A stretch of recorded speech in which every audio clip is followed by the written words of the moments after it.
서울 평창동의 가장 높은 언덕 위에 자리 잡은 대저택에는 40년이라는 긴 세월 동안 그림자처럼 살아온 여자가 있었습니다. 그녀의 이름은 박순덕이었고 올해로 68이 되었습니다. 순덕 씨는 매일 새벽 4시가 되면 어김없이 눈을 떴습니다. 아직 해가 뜨지 않아 푸르스름한 새벽 공기를 마시며 그녀는 가장 먼저 부엌으로 향해 쌀을 씻고 육수를 우려냈습니다. 그녀의 손가락 마디마디는 굵게 휘어져 있었고 손등은 거북이 등껍질처럼 거칠었지만 그 손끝에서 만들어지는 음식은 대한민국 굴지의 기업 태성그룹 최 회장이 유일하게 믿고 먹는 생명수와도 같았습니다. 순덕 씨는 28 젊은 나이에 남편을 잃고 갓난쟁이 딸마저 잃어버린 채 살 길이 막막해 이 집에 들어왔고 그때부터 40년 동안 이 집안의 모든 대소사를 챙기며 식모이자 유모로 그리고 집안의 파수꾼으로 살아왔습니다. 하지만 그녀의 헌신은 그저 당연한 공기처럼 취급받았고 누구도 그녀에게 고맙다는 말 한마디를 건네지 않았습니다. 특히 최 회장의 둘째 며느리인 강민자 여사는 순덕 씨를 끔찍이도 싫어했습니다. 그녀는 자신이 명문가 출신이라는 자부심이 대단했지만 정작 시아버지인 최 회장의 신임은 받지 못했고 오히려 일개 가자 도우미인 순덕 씨가 최 회장의 말벗이 되는 것을 보며 질투와 견멸을 쏟아내곤 했습니다. 그날은 유난히 비가 억수같이 쏟아지는 날이었습니다. 하늘이 뚫린 듯 퍼붓는 빗소리가 저택의 통유리창을 때렸고 집안에는 무거운 정적이 감돌았습니다. 최 회장이 뇌출혈로 쓰러져 병원으로 실려간 지 딱 일주일이 되는 날이었습니다. 회장의 부재는 곧 이 집안의 질서가 무너짐을 의미했고 강민자 여사는 그 틈을 타 오랫동안 벼르던 일을 실행에 옮기기로 했습니다. 순덕 씨가 최 회장의 서재를 청소하고 있을 때였습니다. 서재 문이 벌컥 열리며 강민자 여사가 들어왔습니다. 그녀의 뒤에는 최 회장의 손자이자 순덕 씨가 업어 키운 최태수가 서 있었습니다. 강민자 여사의 눈빛은 서늘했고 입가에는 비릿한 미소가 걸려 있었습니다. 아줌마 지금 뭐 하는 거야? 강민자 여사가 날카롭게 소리쳤습니다. 순덕 씨는 걸레를 든 채 황급히 허리를 숙였습니다. 회장님 오시기 전에 먼지라도 닦아 놓으려고 했습니다. 순덕 씨의 목소리는 작고 떨렸습니다. 누가 청소하래 당장 그 걸레 내려놔. 강민자 여사는 다짜고짜 소리를 지르며 다가와 순덕 씨의 손에 들린 걸레를 빼앗아 바닥에 내동댕이 쳤습니다. 그리고는 팔짱을 끼고 싸늘하게 순덕 씨를 내려다보았습니다. 아줌마 내 다이아 반지 어디 뒀어? 내 순덕 씨는 무슨 말인지 알아듣지 못해 눈만 깜빡였습니다. 강민자 여사는 코웃음을 쳤습니다. 시치미 떼지 마. 안방 화장대 위에 둔 내 3캐럿짜리 블루 다이아 반지 말이야. 아줌마가 청소한답시고 들어갔다가 훔친 거 모를 줄 알아. 순덕 씨는 가슴이 철렁 내려앉았습니다. 평생 남의 물건에 손대 본 적 없는 그녀였습니다. 사모님 무슨 말씀을 그렇게 하세요? 저는 정말 못 봤습니다. 맹세코 손대지 않았어요. 순덕 씨는 억울함에 손을 내저으며 말했습니다. 하지만 강민자 여사는 들은 척도 하지 않았습니다. 그녀는 뒤에 서 있는 아들 최태수에게 눈짓을 했습니다. 태수야 아줌마 방 뒤져서 찾아와. 내 어머니 최태수는 기다렸다는 듯이 순덕 씨의 좁은 방으로 성큼성큼 걸어 들어갔습니다. 순덕 씨는 그를 말리기 위해 다급하게 따라가려 했지만 강민자 여사가 앞을 가로막았습니다. 어딜 들어가 꼼짝 말고 여기 있어.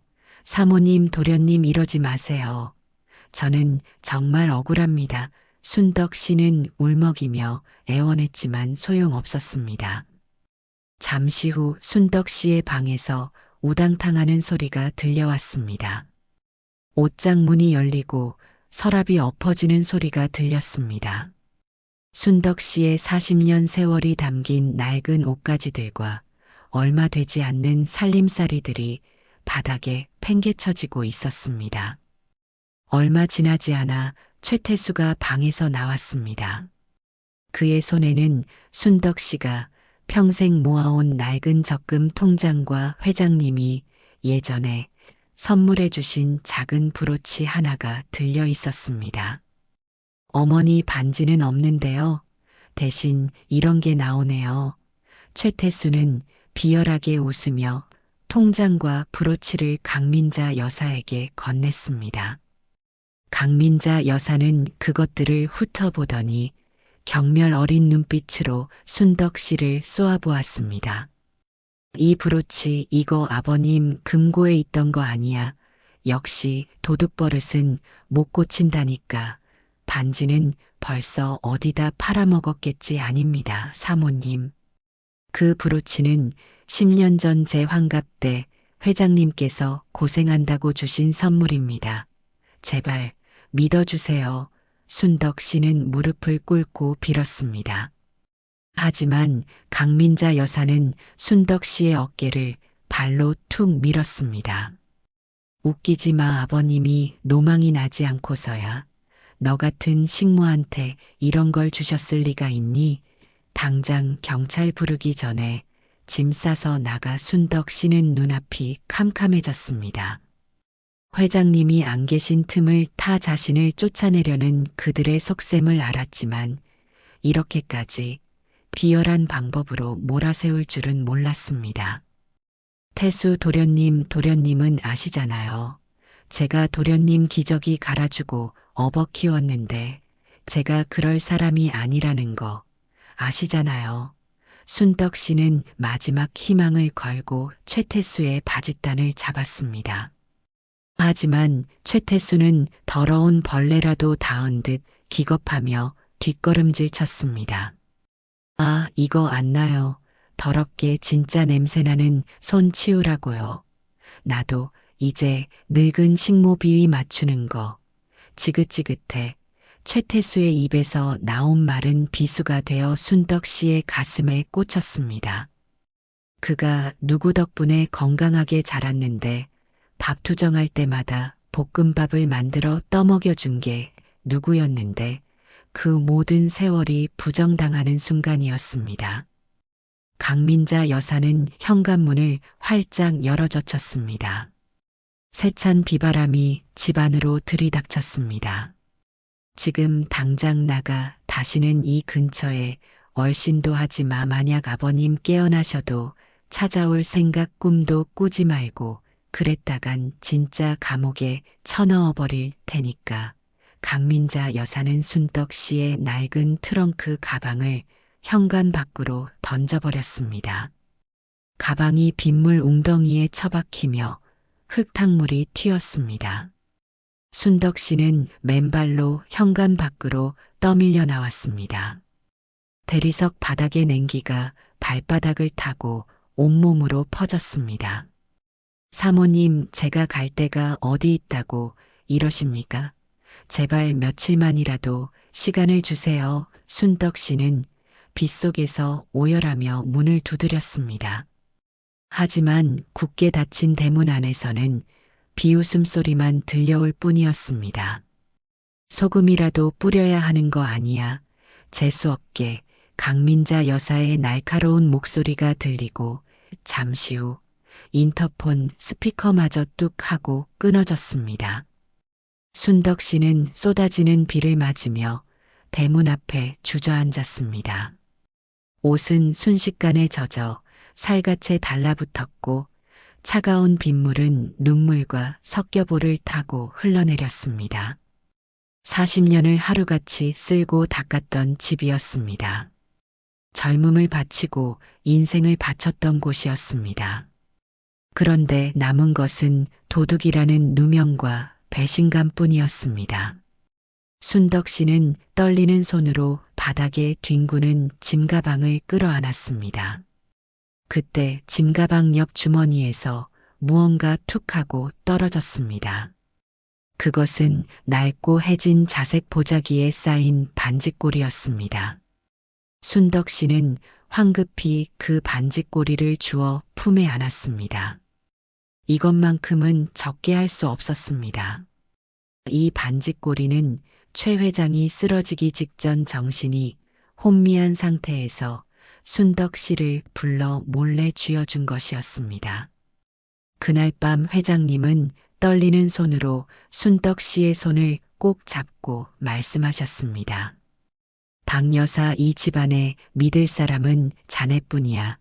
이걸 자네가 가져가게 나중에, 아주 나중에 내가 잘못되면 그때 열어봐. 회장님의 눈빛은 절박했습니다. 평소에 위험 있는 모습이 아닌 두려움에 떠는 노인의 눈빛이었습니다. 순덕 씨는 그저 회장님이 평소 아끼시던 어머니의 유품이라고만 생각했습니다. 그렇게 귀한 물건을 왜 저에게 주십니까? 순덕 씨가 물었을 때 회장님은 의미심장한 말을 남기셨습니다. 이건 그냥 반지꼬리가 아니야. 자네의 40년 세월에 대한 내 마지막 보답이자 사전에 부디 지혜롭게 쓰게나. 그 말이 마지막이었습니다. 그 직후 회장님은 쓰러지셨고 다시는 일어나지 못하셨습니다. 순덕 씨는 빗속에서 반지꼬리를 가슴에 품고 비틀거리는 걸음으로 언덕길을 내려왔습니다. 번쩍하고 천둥이 쳤습니다. 그 소리에 놀라 주위를 둘러보았지만 그녀를 도와줄 사람은 아무도 없었습니다. 화려한 평창동 저택들의 불빛은 따뜻해 보였지만 순덕 씨가 갈 곳은 그 어디에도 없었습니다. 그녀는 한참을 걸어 버스 정류장 의자에 털썩 주저앉았습니다. 몸이 으슬으슬 떨려오기 시작했습니다. 지나가는 차들이 빗물을 튀기며 지나갔지만 그녀는 피할 기운조차 없었습니다. 내가 헛살았구나. 정말 헛살았어. 순덕 씨는 자신의 가슴을 치며 통곡했습니다. 친딸을 잃어버리고 남의 자식들을 내 자식처럼 키우면 그 정성이 하늘에 닿아 언젠가 내 딸도 만날 수 있을 거라 믿었습니다. 하지만 돌아온 것은 철저한 배신과 모욕뿐이었습니다. 그녀의 머릿속에 강민자 여사의 독한 말들과 최태수의 경멸 어린 눈빛이 떠나질 않았습니다. 순덕 씨는 이를 악물었습니다. 이대로 죽을 수는 없었습니다. 억울해서라도 이대로 무너질 수는 없었습니다. 그녀는 젖은 옷을 추스르고 다시 일어섰습니다. 주머니를 뒤져보니 꼬깃꼬깃한 10,000원짜리 몇 장이 전부였습니다.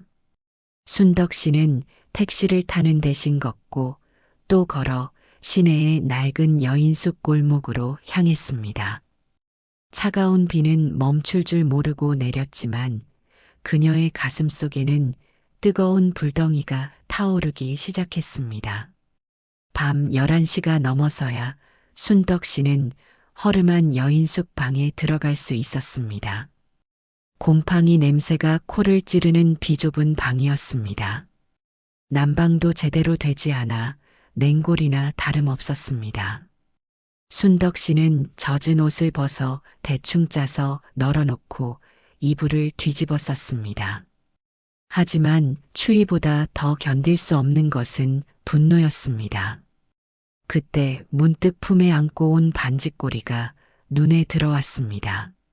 자색 보자기는 비에 젖어 색이 짙게 변해 있었습니다.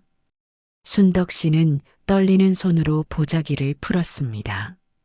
그 안에는 오칠이 벗겨진 낡은 나무 상자가 들어 있었습니다. 뚜껑을 열자 오래된 나무 냄새와 함께 실타래와 바늘 가위 같은 평범한 바느질 도구들이 보였습니다. 이게 뭐라고 회장님은 이걸 나한테 주셨을까? 순덕 씨는 허탈한 마음에 실타래를 만지작거렸습니다. 그런데 상자 바닥을 덮고 있는 붉은색 벨벳 천이 어딘가 이상했습니다. 손끝에 닿는 느낌이 딱딱했습니다. 단순히 나무 바닥이 아니었습니다. 무언가 숨겨져 있는 것 같았습니다. 순덕 씨는 조심스럽게 가위 끝으로 벨벳 천의 모서리를 들어 올렸습니다. 천이 뜯어지며 그 아래에 숨겨져 있던 얇은 판자가 드러났습니다. 이게 뭐지? 순덕 씨는 숨을 죽이고 판자를 드러냈습니다. 그 순간 그녀의 눈이 휘둥그레졌습니다. 판자 아래 비밀 공간에는 누렇게 바랜 서류 봉투 하나와 낡은 아기 베넷저고리 한 벌이 들어 있었습니다. 베넷저고리에는 붉은색 실로 태명인 듯한 두 글자가 수놓아져 있었습니다.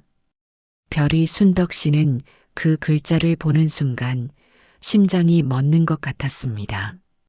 그것은 40년 전 잃어버린 자신의 딸에게 입혔던 베넷저고리와 너무나도 닮아 있었습니다. 손이 와들와들 떨렸습니다. 설마 아니겠지, 설마 그럴 리가 없어. 순덕 씨는 떨리는 손으로 베넷저고리를 집어들었습니다. 옷깃 안쪽을 뒤집어 보았습니다.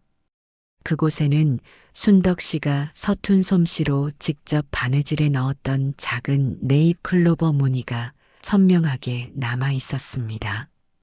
아, 순덕 씨의 입에서 짐승의 울음소리 같은 비명이 터져 나왔습니다. 이건 내 딸 거야. 내 딸별이 거라고.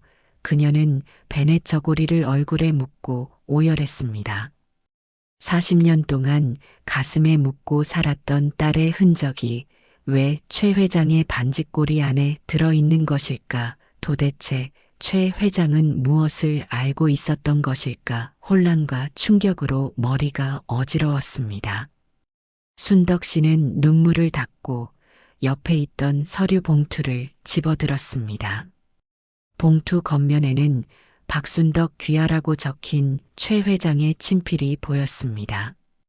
봉투를 열자 한 장의 편지와 함께 두툼한 서류 뭉치가 나왔습니다. 순덕 씨는 떨리는 손으로 편지를 펼쳤습니다.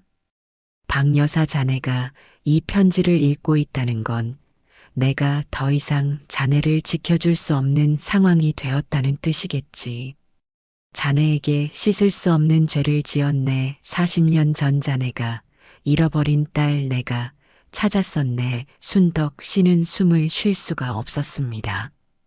회장님이 내 딸을 찾았었다니. 편지는 계속 이어졌습니다. 하지만 나는 침묵했네. 내 며느리 민자가 저지른 끔찍한 실수 때문이었지. 그 아이를 지키기 위해 자네에게 말할 수 없었네. 비겁한 나를 용서하지 말게 대신 이 반짓고리 안에 자네의 눈물을 닦아줄 칼을 넣어두었네. 순덕 씨의 눈빛이 흔들렸습니다. 강민자 여사가 저지른 실수, 그리고 내 딸. 도대체 무슨 일이 있었던 것일까? 순덕 씨는 서류 뭉치를 확인했습니다. 그것은 단순한 서류가 아니었습니다. 태성그룹의 비자금 장부와 차명 주식 양도 증서, 그리고 무기명 채권 덤이었습니다. 언뜻 봐도 그 액수는 수천억 원에 달해 보였습니다. 그리고 그 아래에는 유전자 검사 결과지 한 장이 끼워져 있었습니다. 검사 대상 박순덕, 그리고 강민자의 입양 딸 최지은. 친자관계 성립 99.9%. 순덕 씨는 그 자리에서 얼어붙고 말았습니다. 강민자 여사가 불임 판정을 받고 입양했다던 손녀딸 지은 아가씨. 미국 유학을 떠나 얼굴 한번 제대로 보지 못했던 그 아가씨가 바로 내 딸 별이었다니.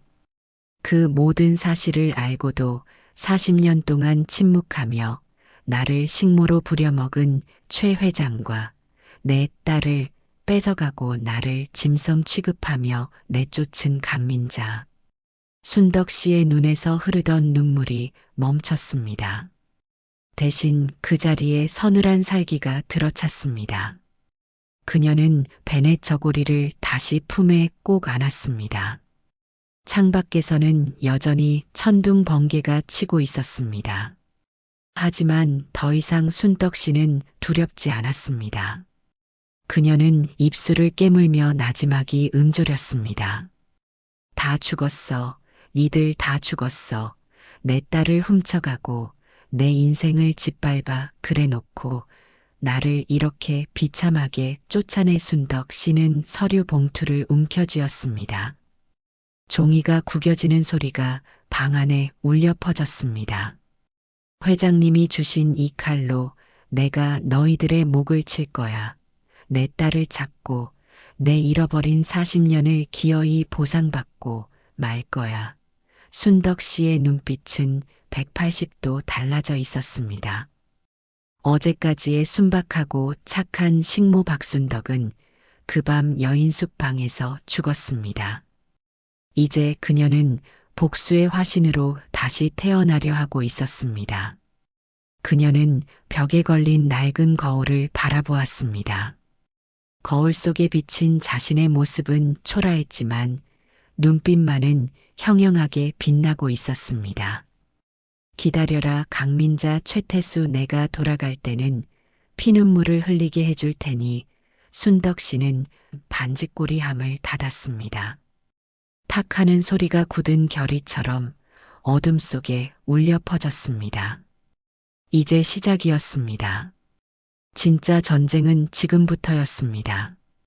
비가 그친 다음 날 아침, 낡은 여인숙의 창문 틈으로 희미한 햇살이 비집고 들어왔습니다. 박순덕 씨는 뜬 눈으로 밤을 지새웠습니다. 그녀의 무릎 위에는 여전히 낡은 반지꼬리가 놓여 있었고 바닥에는 수천억 원의 가치를 지닌 무기명 채권과 비자금 장부가 흩어져 있었습니다. 꿈이 아니었습니다. 이 모든 것은 차가운 현실이었습니다. 순덕 씨는 떨리는 손으로 최 회장의 편지를 다시 한번 읽어 내려갔습니다. 편지 말미에는 짧은 추신과 함께 전화번호 하나가 적혀 있었습니다. 내 유언을 집행해줄 유일한 사람일세. 김준혁 변호사. 그라면 자네를 도와줄 거야. 김준혁 변호사. 순덕 씨는 그 이름을 입안에서 굴려보았습니다. 그는 태성그룹의 법무팀장이었지만 강민자 여사와 최태수 전무의 횡포에 맞서다 1년 전 한직으로 자천된 대나무 같은 사람이었습니다. 회장님이 그를 아끼셨다는 건 알았지만 이렇게 중요한 임무를 맡기셨을 줄은 몰랐습니다. 순덕 씨는 주머니에서 구형 휴대전화를 꺼냈습니다. 액정이 금이 가고 배터리가 다 닳아가는 낡은 전화기였습니다. 손가락이 자꾸만 미끄러졌지만 그녀는 이를 악물고 번호를 눌렀습니다. 신호음이 3번 울리기도 전에 상대방이 전화를 받았습니다. 여보세요. 낮고 굵은 목소리였습니다. 저 박순덕입니다. 회장님 댁에서 일하던 순덕 씨의 목소리는 갈라져 나왔습니다. 잠시 침묵이 흘렀습니다. 그리고 수화기 너머에서 다급하면서도 안도감이 섞인 목소리가 들려왔습니다. 기다리고 있었습니다. 여사님, 회장님께 말씀드렸습니다. 지금 어디십니까? 제가 모시러 가겠습니다. 순덕 씨는 여인숙의 주소를 불러주었습니다. 전화를 끊고 나서야 그녀는 거울 속에 비친 자신의 몰골을 확인했습니다. 헝클어진 흰머리, 퉁퉁 부은 눈, 꼬질꼬질한 셔츠, 영락없는 노숙자의 행색이었습니다. 하지만 그녀의 눈빛만은 예전에 주눅든 식모의 눈빛이 아니었습니다. 그녀는 반짓꼬리 함 깊숙한 곳에서 딸 별이의 베네쩌고리를 꺼내 가슴에 품고 다시 한번 다짐했습니다. 엄마가 이제 갈게, 우리 딸 만나러 엄마가 간다. 1시간 뒤 여인숙 골목 입구에 검은색 세단 한 대가 미끄러지듯 들어왔습니다. 김준혁 변호사였습니다. 그는 말끔한 정장 차림이었지만 표정은 비장했습니다. 그는 여인숙 앞에 서 있는 초라한 행색의 순덕 씨를 보자마자 90도로 허리를 숙여 인사했습니다. 고생 많으셨습니다. 여사님. 순덕 씨는 묵묵히 고개를 끄덕이며 검은색 짐가방과 반짓꼬리를 그에게 건넸습니다. 차에 탄 두 사람은 한동안 말이 없었습니다. 차가 시내를 벗어나 한적한 교회의 안전가옥으로 향하는 동안 김 변호사는 백미러로 순덕 씨의 표정을 살폈습니다. 회장님께서 마지막으로 남기신 말씀이 있으십니까? 김 변호사가 조심스럽게 물었습니다. 순덕 씨는 품에 안은 반짓꼬리를 쓰다듬으며 대답했습니다. 이 안에 모든 게 들어 있습니다. 회장님의 유지 그리고 내 딸에 대한 진실까지요. 김 변호사는 놀란 듯 눈을 크게 떴습니다. 따님에 대한 것까지 알고 계셨군요. 변호사님은 알고 계셨습니까? 내 딸 별이가 강민자가 입양했다던 지은 아가씨라는 거류. 순덕 씨의 목소리가 파르르 떨렸습니다. 김 변호사는 한숨을 내쉬며 고개를 끄덕였습니다. 네, 알고 있었습니다. 회장님께서 쓰러지시기 일주일 전 유전자 검사를 지시하셨고 결과를 보고받으신 후 저를 부르셨습니다. 당장이라도 사실을 밝히고 싶어 하셨지만 지은 아가씨가 받을 충격을 걱정하셨습니다. 강민자 여사가 자신의 입지를 굳히기 위해 고아원에서 아이를 데려와 친자식인 척 속였다는 사실이 밝혀지면 지은 아가씨는 파양될 수도 있었으니까요. 회장님은 지은 아가씨가 성인이 되어 독립할 힘이 생길 때까지 기다리려 하셨습니다. 순덕 씨는 입술을 깨물었습니다. 그랬군요. 그래서 40년을 침묵하셨군요. 하지만 그 침묵 때문에 저는 지척에 딸을 두고도 남이라 부르며 살았습니다. 제 딸이 그 독한 며느리 밑에서 눈치 보며 사는 걸 지켜만 봤습니다. 그녀의 눈에서 굵은 눈물이 뚝뚝 떨어졌습니다. 지은 아가씨 즉 별이는 강민자 여사에게 사랑받지 못하고 자랐습니다.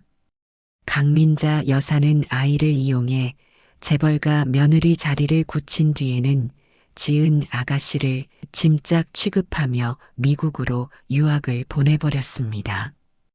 방학 때 잠시 귀국해서도 엄마의 따뜻한 밥 한 끼 먹지 못하고 순덕 씨가 차려주는 밥상 머리에서 눈물 젖은 숟가락을 들던 그 아이.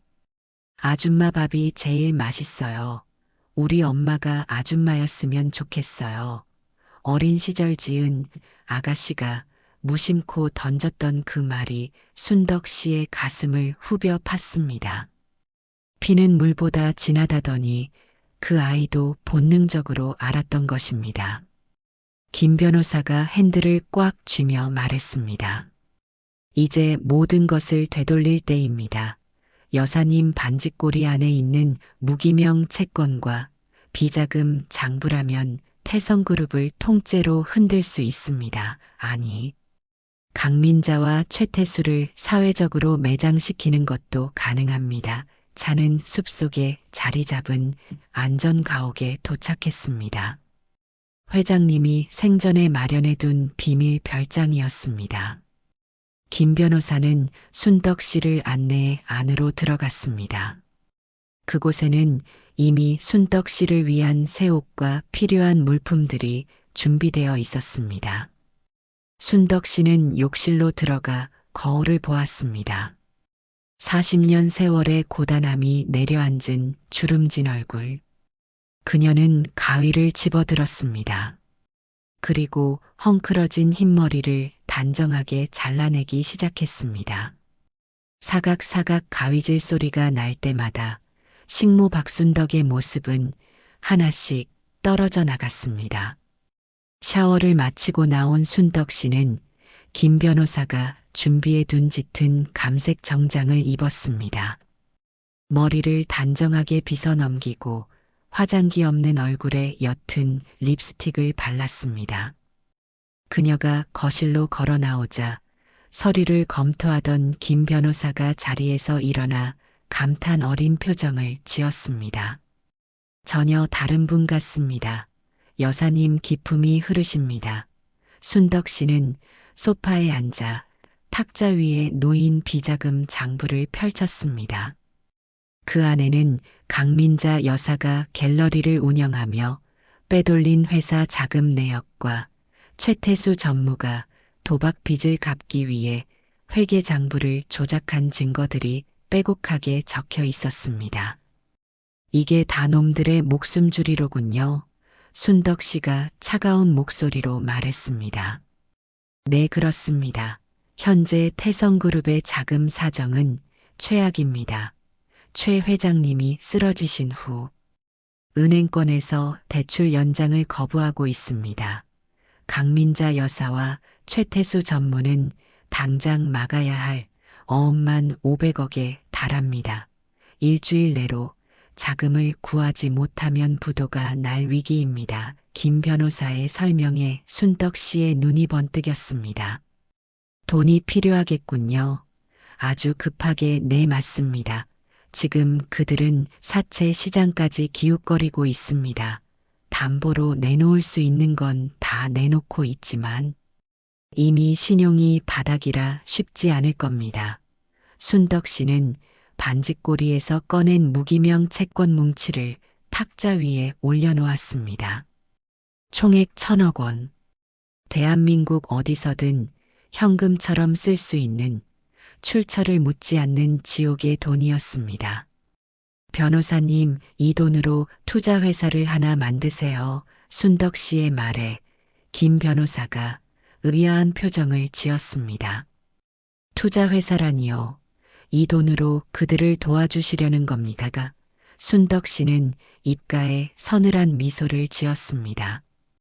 도와주다니요. 그들을 낚아야지요. 배고픈 물고기에게는 아주 먹음직스러운 미끼가 필요한 법입니다.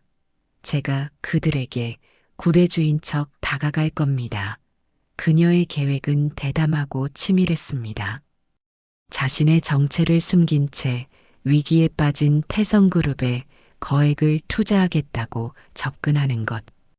그리고 그 대가로 그들이 가진 모든 것, 즉 주식과 부동산 그리고 경영권 포기 각서까지 담보로 잡는 것. 결국 그들 스스로 제 발로 지옥 불구덩이로 걸어 들어오게 만드는 완벽한 덫이었습니다. 김 변호사는 순덕 씨의 계획을 듣고 전율을 느꼈습니다. 평생 부엌대기로 살았던 사람이라고는 믿기지 않는 통찰력이었습니다. 아마도 그녀는 40년 동안 최 회장의 곁에서 수많은 정재계 인사들의 대화를 들으며 세상 돌아가는 이치를 누구보다 뼈저리게 깨우쳤던 것이겠지요. 알겠습니다. 여사님, 완벽하게 세팅하겠습니다. 당장 미국 월가 출신의 투자자로 위장할 페이퍼 컴퍼니를 설립하겠습니다. 대표는 신뢰할 수 있는 제 후배를 내세우고 여사님은 그 뒤에 숨은 실소유주, 즉 회장님이 되시는 겁니다. 좋습니다. 그리고 한 가지 더 순덕 씨가 말을 이었습니다. 내 딸 지은이 별이의 행방을 찾아주세요. 지금 미국 어디에 있는지, 어떻게 살고 있는지 당장 알아야겠습니다. 걱정 마십시오. 이미 사람을 보내 확인 중입니다.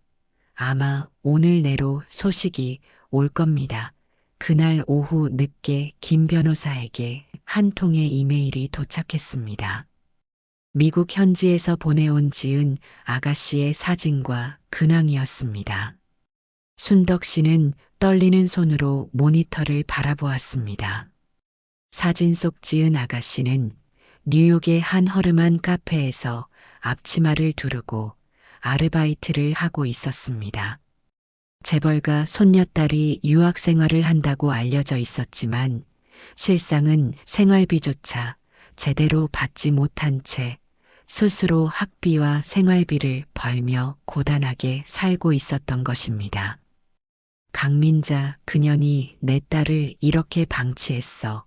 순덕 씨의 눈에서 불꽃이 튀었습니다. 보고서에 따르면 강민자 여사는 지은 아가씨에게 매달 보내던 쥐꼬리만 한 생활비마저 최 회장이 쓰러지자마자 끊어버렸다고 했습니다. 그러면서도 대외적으로는 딸이 상류층 사교계에서 활동하고 있는 것처럼 거짓 포장을 해왔던 것입니다. 용서 못해, 절대로 용서 못해. 순덕 씨는 주먹을 꽉 쥐었습니다. 손톱이 살을 파고들어 피가 맺혔지만 통증조차 느껴지지 않았습니다. 김 변호사님, 작전 시작하세요. 더 이상 지체할 시간이 없습니다.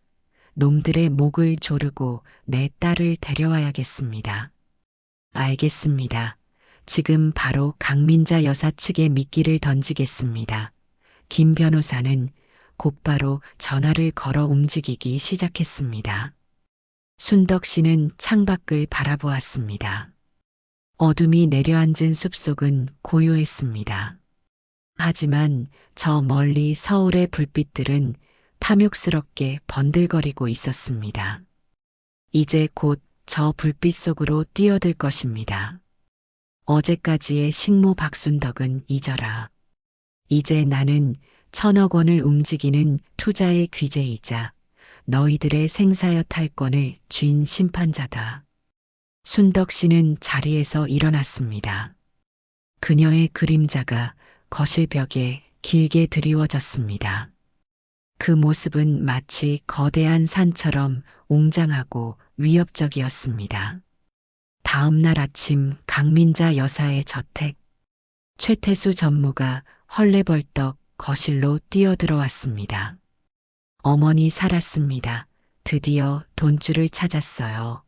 소파에 앉아 머리를 싸매고 있던 강민자 여사가 고개를 들었습니다. 뭐라고? 어디야? 어느 은행이야? 은행이 아닙니다. 미국에서 온 사모펀드인데 한국계 투자자가 운영하는 곳이랍니다. 묻지도 따지지도 않고 우리 회사 어음을 막아주겠답니다. 조건만 맞으면 1,000억까지도 융통해 줄 수 있다는데요. 강민자 여사의 눈이 휘둥그레졌습니다. 1,000억 정말이야. 당장 만나봐야지. 그 사람 지금 어디 있대? 오늘 오후 2시 시내 호텔 스위트룸에서 미팅이 잡혔습니다. 그런데 조건이 하나 있답니다. 대표가 얼굴을 잘 드러내지 않는 은둔형 자산가라 대리인을 통해서만 만나겠답니다. 그리고 담보를 좀 세게 요구한다는데 강민자 여사는 손사래를 쳤습니다. 담보가 문제야. 당장 회사가 넘어가게 생겼는데 회장님 쓰러지신 거, 소문나면 주가 곤두박질 치는 거, 순식간이야. 무슨 수를 써서라도 그 돈 가져와야 해. 강민자 여사의 탐욕스러운 눈빛이 번들거렸습니다. 그녀는 자신들이 물게 될 미끼가 얼마나 치명적인 독을 품고 있는지 상상조차 하지 못했습니다. 같은 시각 서울 시내 최고급 호텔의 프레지덴셜 스위트룸. 순덕 씨는 창가에 서서 발 아래 펼쳐진 도시를 내려다보고 있었습니다. 그녀의 뒤에는 김 변호사가 묵묵히 서 있었습니다. 여사님 준비되셨습니까? 놈들이 미끼를 물었습니다. 오후 2시에 대리인과 접촉할 겁니다. 순덕 씨는 천천히 몸을 돌렸습니다. 그녀의 표정은 차분했지만 눈빛은 시베리아의 바람처럼 차가웠습니다. 아니요, 대리인은 필요 없습니다.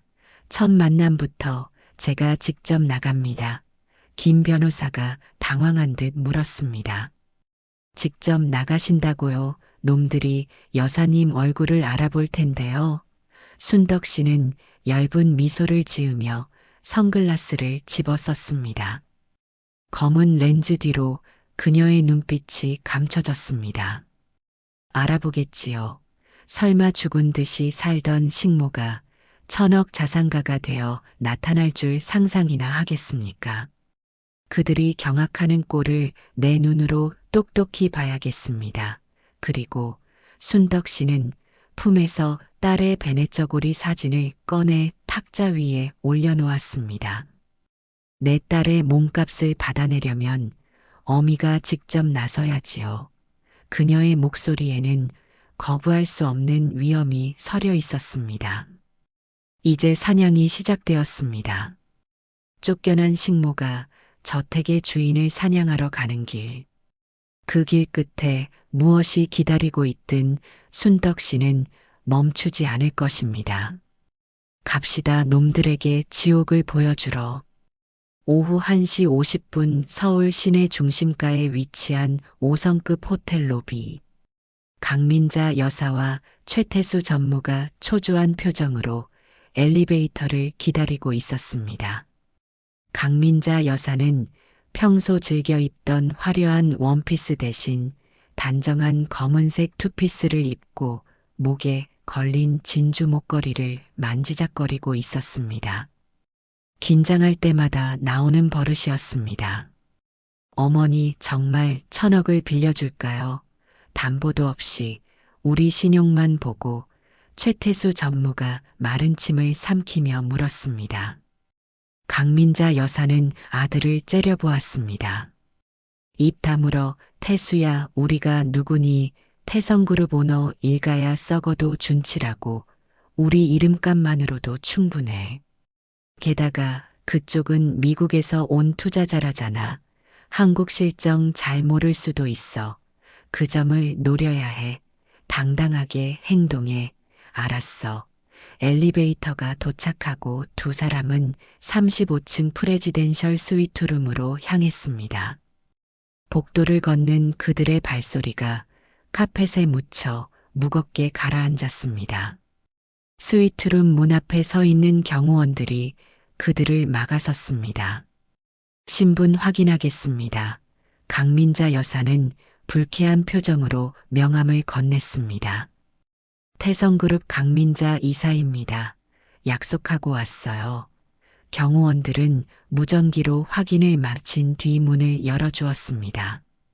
방 안으로 들어서자 탁 트인 통유리창 너머로 서울 시내 전경이 한눈에 들어왔습니다.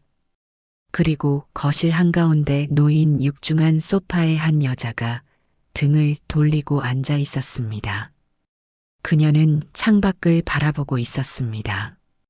검은색 정장을 입고 챙이 넓은 모자를 쓴 뒷모습에서는 범접할 수 없는 아우라가 뿜어져 나왔습니다.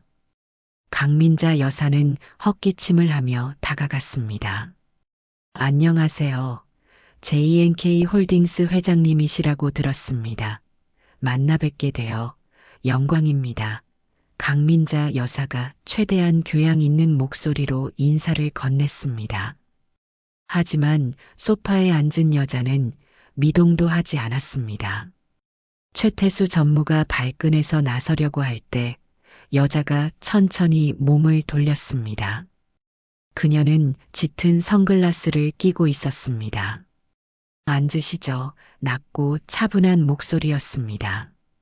강민자 여사와 최태수는 맞은편 소파에 앉았습니다.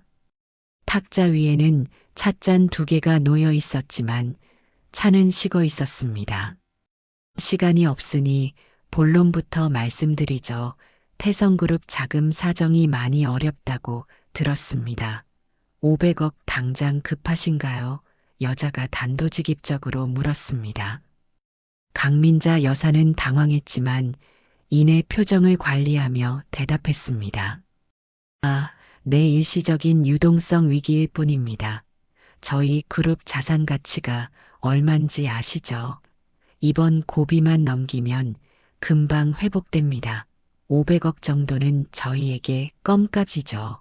거짓말이었습니다. 지금 태성그룹은 껍데기만 남은 상태였습니다. 여자는 입가에 묘한 미소를 지으며 찻잔을 들었습니다. 껌값이라 그렇다면 굳이 저 같은 사채업자 비슷한 사람에게 손을 벌릴 이유가 없을 텐데요. 시중은행들이 다 등을 돌린 이유가 있지 않을까요? 강민자 여사의 얼굴이 붉어졌습니다. 전곡을 찔린 것입니다. 아니, 말씀이 좀 지나치시네요. 저희가 돈이 없어서 구걸하러 온 줄 아십니까? 조건이 맞으면 거래를 하겠다는 거지. 강민자 여사가 자존심을 세우며 목소리를 높였습니다. 그러자 여자가 찻잔을 탁 소리나게 내려놓았습니다. 자존심 좋지요. 하지만 부도나서 길거리에 나앉으면 그 잘난 자존심이 밥 먹여줍니까?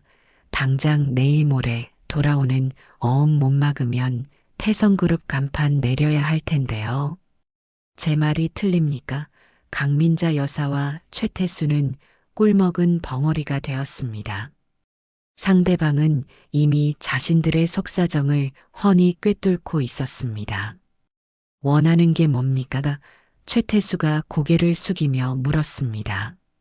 여자는 품에서 서류 봉투 하나를 꺼내 탁자 위에 던졌습니다. 담보입니다. 주식, 부동산, 그리고 두 분의 경영권 포기 각서까지 여기에 도장 찍으세요. 그러면 10분 안에 1,000억 입금해 드립니다. 뭐라고요? 경영권 포기 각서요. 그건 말도 안 됩니다. 회사를 날로 드시겠다는 겁니까? 강민자 여사가 벌떡 일어나 소리쳤습니다. 그러자 여자가 천천히 선글라스를 벗었습니다. 그녀의 날카로운 눈빛이 강민자 여사를 꿰뚫었습니다. 싫으면 나가세요. 문은 저쪽에 있습니다. 대신 나가시는 순간 태성그룹은 공중분해될 겁니다. 선택은 자유입니다. 사모님, 사모님, 그 단어가 강민자 여사의 귀에 꽂혔습니다. 어디서 많이 들어본 목소리, 억양, 그리고 저 눈빛. 강민자 여사는 눈을 가늘게 뜨고 여자의 얼굴을 뜯어보았습니다. 짙은 화장에 세련된 머리 스타일 때문에 몰라봤지만 어딘가 낯이 익었습니다. 설마 아니지, 아니야. 그럴 리가 없어. 강민자 여사는 고개를 저었습니다. 그 냄새나는 늙은 식모가 이런 곳에 있을 리가 없었습니다. 하지만 불안감은 가시지 않았습니다. 최태수가 강민자 여사의 옷소매를 잡아 끌었습니다. 어머니, 방법이 없어요. 일단 급한 불부터 끄고 나중에 갚으면 되잖아요. 각서 그거 갚으면 효력 없는 거니까 일단 찍으시죠. 최태수는 다급했습니다. 당장 내일 막아야 할 돈이 없으면 자신은 횡령 혐의로 감옥에 갈 수도 있었습니다. 강민자 여사는 떨리는 손으로 계약서를 집어들었습니다. 눈앞이 캄캄했지만 다른 선택지가 없었습니다. 좋습니다. 찍겠습니다. 대신 입금은 확실한 거죠. 여자는 고개를 끄덕였습니다. 물론입니다. 저는 약속은 반드시 지키는 사람입니다. 누구처럼 배신은 안 하죠. 강민자 여사는 그 말에 다시 한번 흠칫했지만 펜을 들어 서명란에 이름을 적었습니다. 인감도장을 찍는 손이 부들부들 떨렸습니다. 최태수도 연달아 도장을 찍었습니다. 계약이 성사되었습니다. 여자는 계약서를 챙겨 넣으며 김 변호사에게 신호를 보냈습니다. 입금하세요. 김 변호사가 노트북 키보드를 두드렸습니다. 잠시 후 최태수의 휴대전화가 울렸습니다. 입금 문자가 도착한 것입니다. 어머니 들어왔어요. 진짜 1,000억이에요. 최태수가 환호성을 질렀습니다.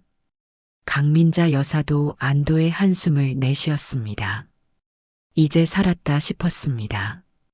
감사합니다. 회장님 은혜는 잊지 않겠습니다. 강민자 여사가 굽실거리며 인사했습니다. 그때 여자가 자리에서 일어났습니다. 그리고 천천히 강민자 여사 앞으로 다가갔습니다. 은혜라 글쎄요. 사모님은 은혜를 원수로 갚는 재주가 탁월하시던데 이번에는 어떨지 모르겠네요. 강민자 여사는 등골이 서늘해지는 것을 느꼈습니다. 여자가 한 걸음 더 다가왔습니다. 진한 향수 냄새 대신 익숙한 음식 냄새가 훅 끼쳐왔습니다. 그것은 40년 동안 자신의 집 부엌에서 나던 냄새였습니다. 된장 냄새, 밥 냄새, 그리고 식모 박순덕의 냄새. 설마 너 강민자 여사의 눈이 공포로 크게 확장되었습니다. 여자는 싸늘하게 웃으며 강민자 여사의 귓가에 속삭였습니다. 오랜만입니다. 사모님 밥은 잡수고 다니세요. 아, 강민자 여사는 비명을 지르며 뒷걸음질 치다 소파에 걸려 넘어졌습니다. 너 박순덕 어떻게 내가 바닥에 주저앉은 강민자 여사는 손가락으로 여자를 가리키며 덜덜 떨었습니다. 최태수도 입을 벌린 채 멍하니 바라보았습니다. 눈앞에 있는 세련된 귀부인이 자신들이 쫓아낸 식모 박순덕이라니 믿을 수가 없었습니다. 놀라셨나 봐요. 하긴 벌레 취급하던 식모가 회장님 소리 들으니 기가 막히시겠죠. 순덕 씨는 여유롭게 소파에 다시 앉아 다리를 꼬았습니다. 이게 어떻게 된 거야? 내가 어떻게 그 돈을 훔친 거야? 내가 우리 금고 털어간 거지. 당장 경찰 불러. 강민자 여사가 악을 쓰며 일어났습니다. 하지만 순덕 씨는 눈 하나 깜짝하지 않았습니다. 부르세요. 경찰 지금 당장 부르시죠. 경찰 오면 아주 재미있겠네요. 내가 훔친 게 아니라 회장님이 주신 정당한 유산이라는 증거. 그리고 사모님이 40년 전 저지른 유괴 범죄 증거까지 싹 다 까발려 드릴 테니까. 유유괴라니. 강민자 여사의 얼굴이 사색이 되었습니다. 순덕 씨는 품에서 유전자 검사 결과지를 꺼내 강민자 여사 앞에 펄럭이며 던졌습니다. 지은이, 내 딸 별이, 40년 전 당신이 훔쳐간 내 딸, 그 아이가 내 딸이라는 증거 여기 있습니다. 강민자 여사는 그 종이를 보는 순간 혼이 나간 사람처럼 얼어붙었습니다. 그녀가 평생 숨겨왔던 가장 추악한 비밀이 만천하에 드러나는 순간이었습니다. 아, 아니야. 이건 조작이야.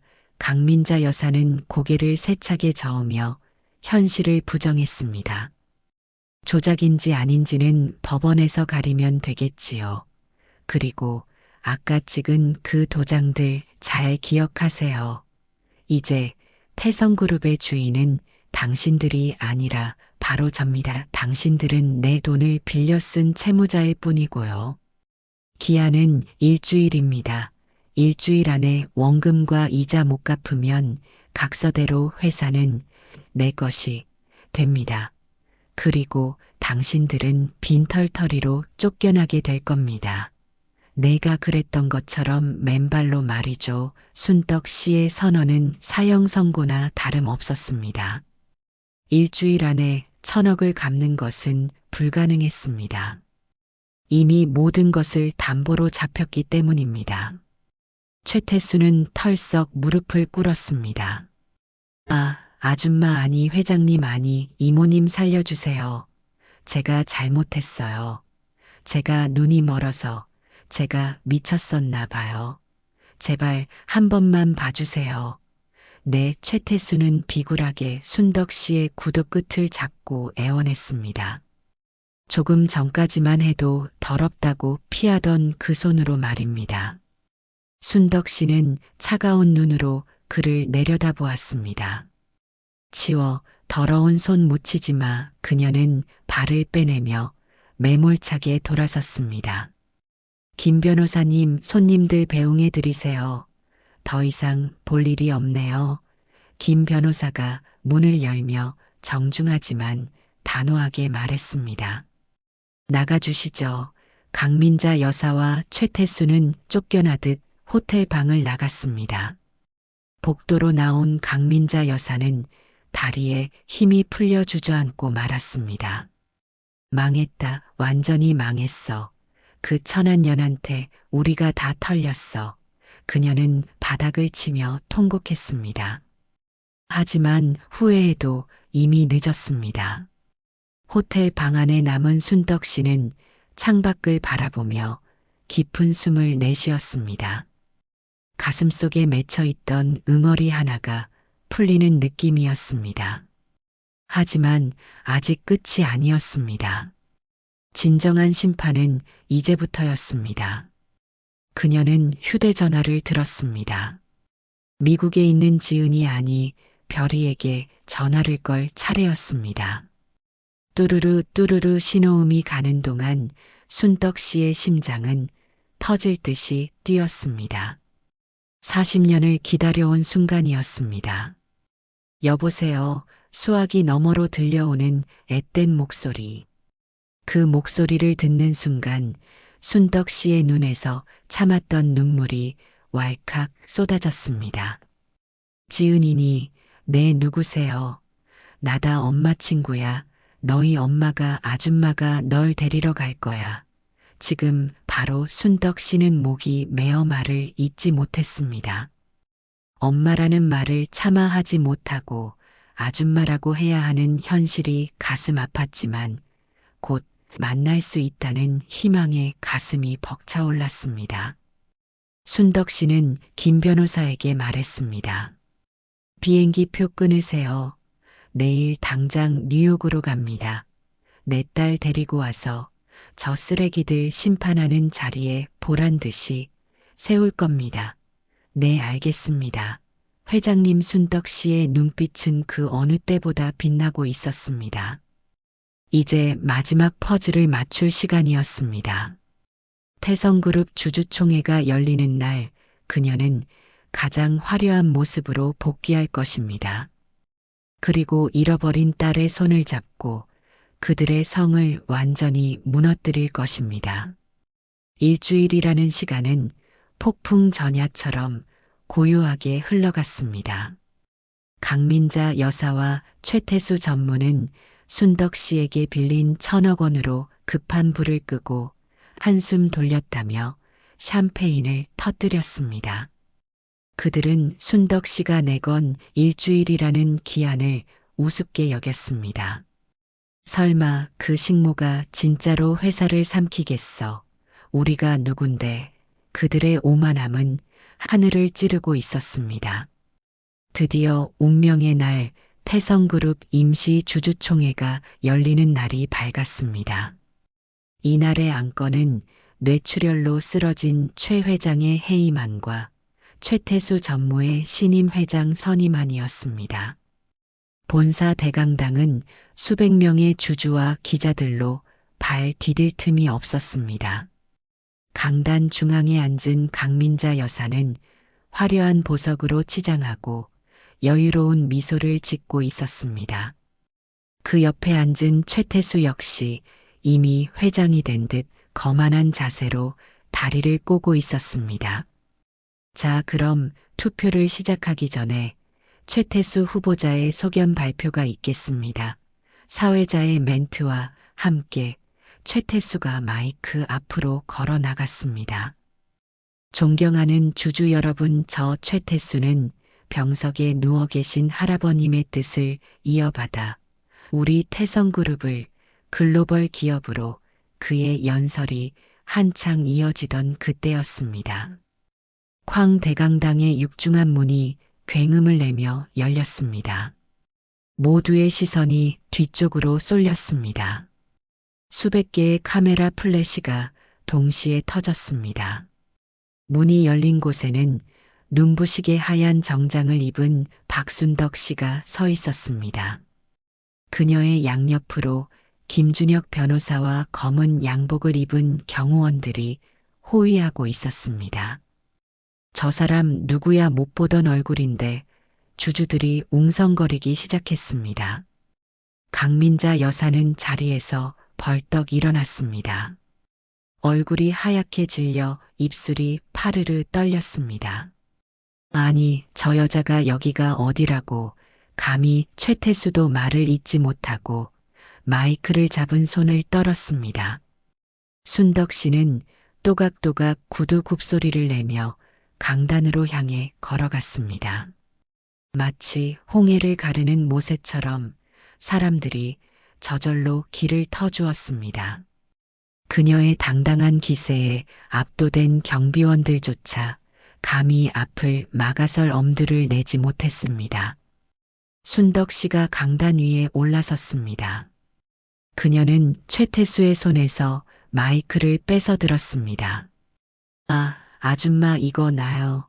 당장 안 내려가 최태수가 소리쳤지만 순덕 씨의 눈빛 한 번에 꼬리를 내리고 뒷걸음질 쳤습니다. 순덕 씨는 객석을 향해 침착하고 위험 있는 목소리로 말했습니다. 안녕하십니까? 주주 여러분, 저는 오늘부로 태성그룹의 최대 주주이자 최 회장님의 법적 대리인 자격으로 이 자리에 선 박순덕입니다. 장내가 술렁거렸습니다.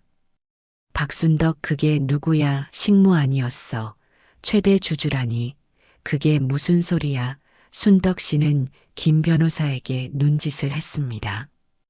김 변호사가 대형 스크린에 문서를 띄웠습니다.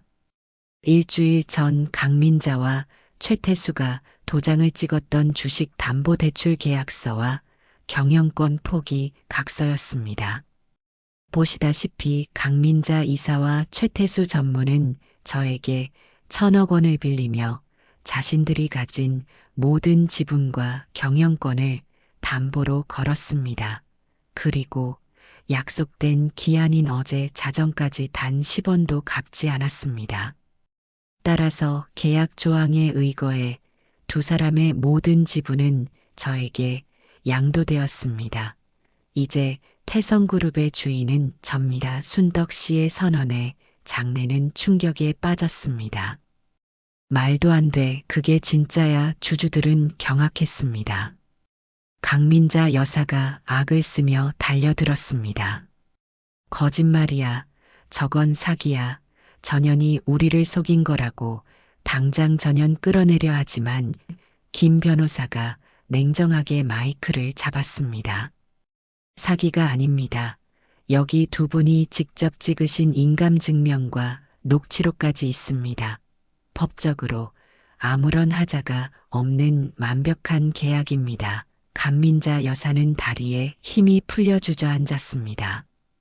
자신이 팠던 함정에 스스로 빠져버린 꼴이었습니다. 순덕 씨는 쓰러진 강민자 여사를 내려다보며 차갑게 말했습니다. 돈 욕심에 눈이 멀어 회사를 팔아먹은 건 바로 당신들이야. 식모라고 무시하던 사람한테 회사를 통째로 갖다 바친 기분이 어때? 그리고 순덕 씨는 스크린 화면을 넘겼습니다. 이번에는 더 충격적인 영상이 재생되었습니다. 그것은 병실에 누워있는 최 회장의 모습을 몰래 촬영한 CCTV 영상이었습니다.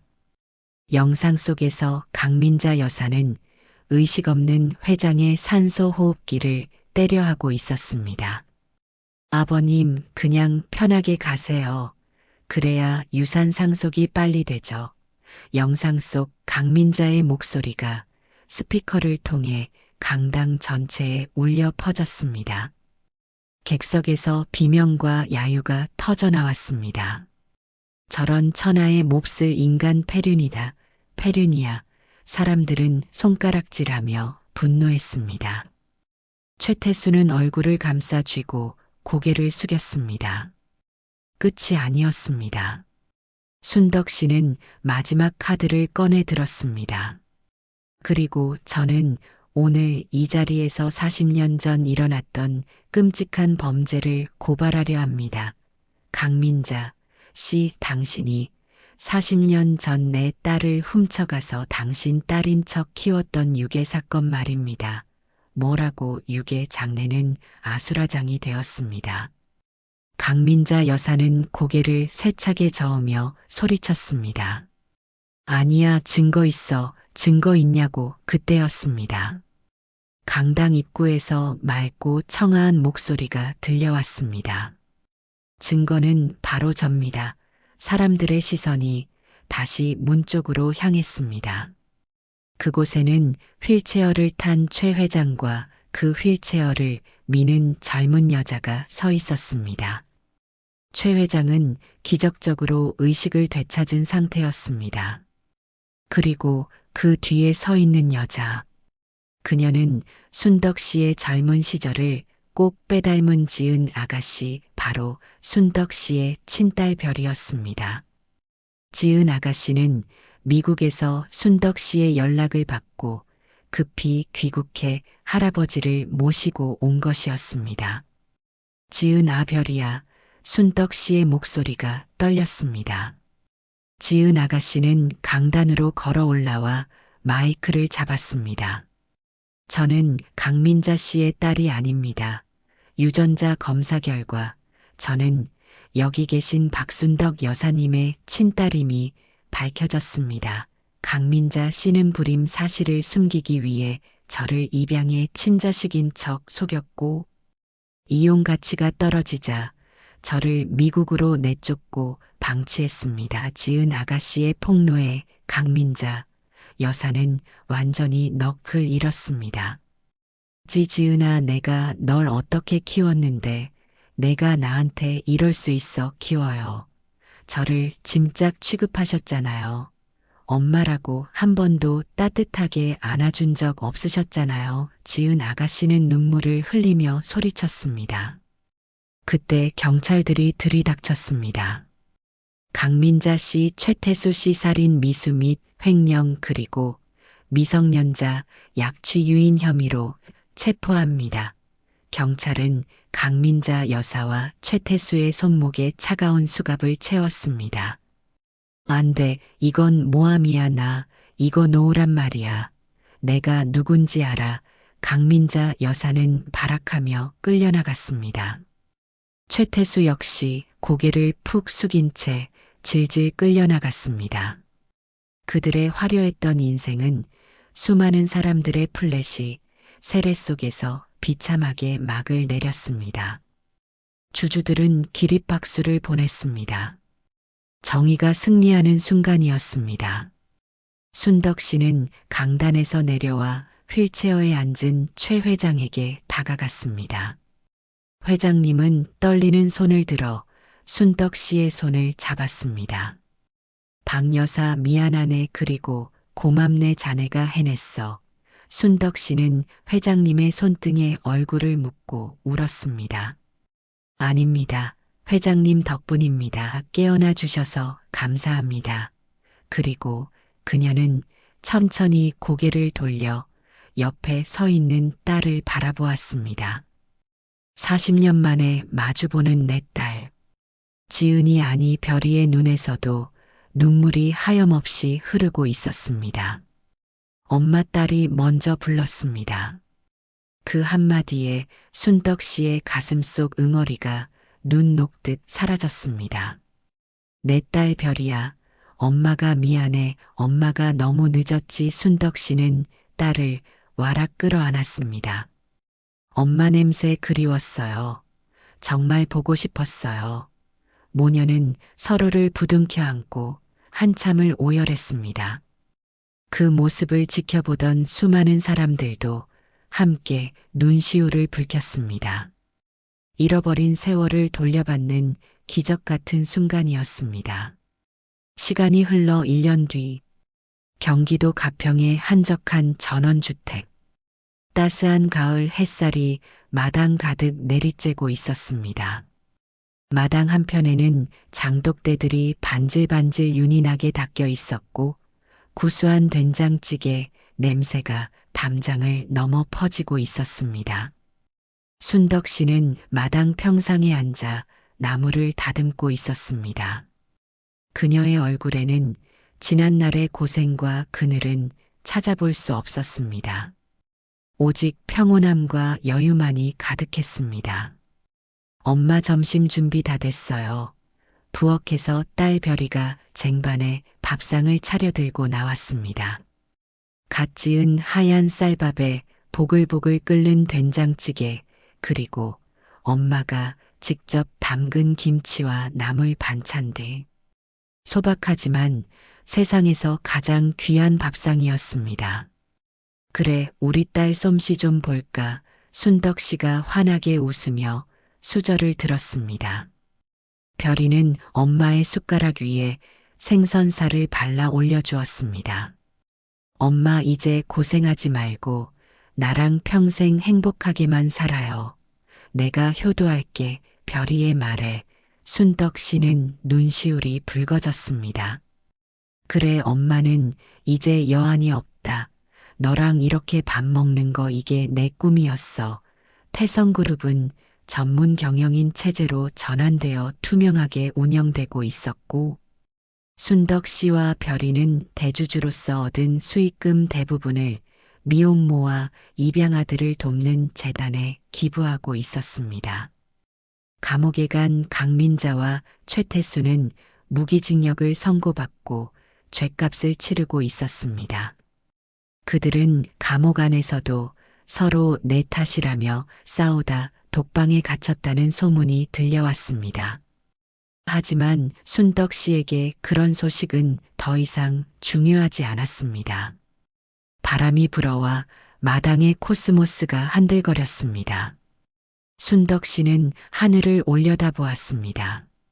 하늘에 계신 남편이 그리고 먼저 떠나신 최 회장님이 웃으며 내려다보고 있는 것 같았습니다. 사람은 뿌린 대로 거둔다. 그녀가 평생 믿어왔던 그 진리는 틀리지 않았습니다. 40년의 인내와 헌신은 결국 이렇게 따뜻한 밥상과 가족의 사랑으로 보상받았습니다. 순덕 씨는 딸의 손을 꼭 잡았습니다. 그 손은 따뜻했습니다. 이제 그녀의 앞날에는 따뜻한 봄날만이 계속될 것입니다. 여러분, 오늘 순덕 씨의 이야기 어떠셨나요?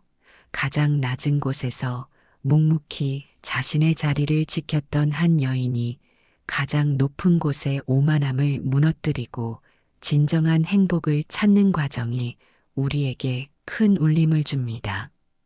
지금 당장은 힘들고 억울한 일이 있더라도 묵묵히 참고 견디며 올바르게 산다면 언젠가는 반드시 순덕 씨처럼 찬란한 보상을 받는 날이 올 것입니다.